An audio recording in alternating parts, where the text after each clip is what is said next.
Gerald has the pleasure of calling them home.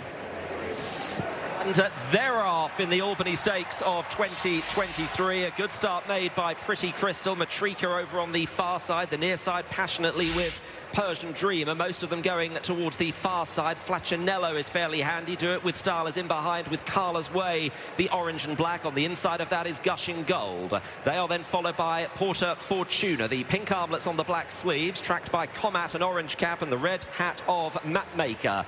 Towards the near side, shaken along, is Saracana. Soprano is in the centre, the light blue colours. Persian Dreamer, Jabara is following those as they head down towards halfway. Dawn Charger is very, very prominent indeed. They're now running down towards the two. Dawn Charger, Matrika, Carla's Way just shifting slightly to the right. Navassa Island, the extreme left, looking to come into contention. Porta Fortuna making some ground as the field now have a furlong and a half to go in the Albany. Matrika is sent on here from Dawn Charger, then Porta Fortuna, Carla's Way with work to do. Persian Dreamer, Jabara the near side, Porta Fortuna and Frankie finishing very strongly and getting to Matrika, and Porta Fortuna has taken over here. Half a furlong to go. Frankie in front. Matrika is rallying. It's 80 winners and counting at Royal Ascot for Frankie.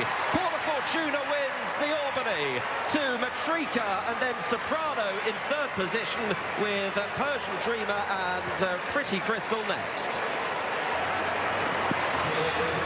Wow, can you believe the opening race here at Royal Ascot goes the way of Frankie Dettori, who gets number 80 on the board at Royal Ascot for Donica O'Brien. What a wonderful result for Frankie. He's having a great meeting after that slow start. He's having a great meeting, but this was travelling like a travelling thing going to the two, and it took a while for him to pass Ryan on Matrika. But once he was on top, he was always winning extremely well. This was a really, really good performance. I thought that form in Ireland was strong, and it just proved it. A bit disappointing, Navassa Island, but very, very strong performance. It really was, and this is a high-quality race, as we said beforehand. Donica O'Brien had two in this. He also had Do It With Style, and this Porta Fortuna won that Group 3 at Naas last time out, where Navassa Island was second. Quickest ground she's encountered. Jim, you mentioned these fillies with fancy entry. She's in the Phoenix and the Moyglaire, this winner. Yeah, so they're three lovely fillies, aren't they? They're all well bred. They're nicely strung out at the end. You'd be amazed if that wasn't strong form and a race to keep an eye on. Yeah, what about some of those in behind then, Seb? Because Matrika was playing up beforehand, but she's run a blinder there, and Soprano one you highlighted beforehand in third. I think she's done very well from the draw. Didn't get much help.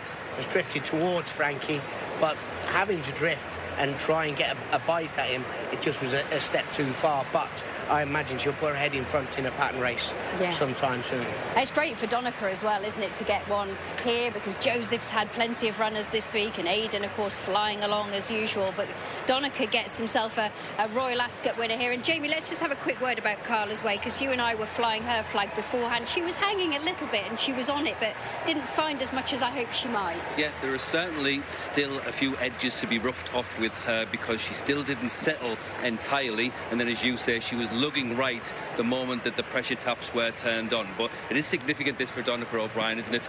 I think looking at his MO this year, it's slightly changed, more focus on his 2-year-olds, and in terms of the stats, they've all gone up quite significantly. So I think it is just not for the 2-year-olds now, but for the future as well. And Frankie said he needs to get to 80, didn't he?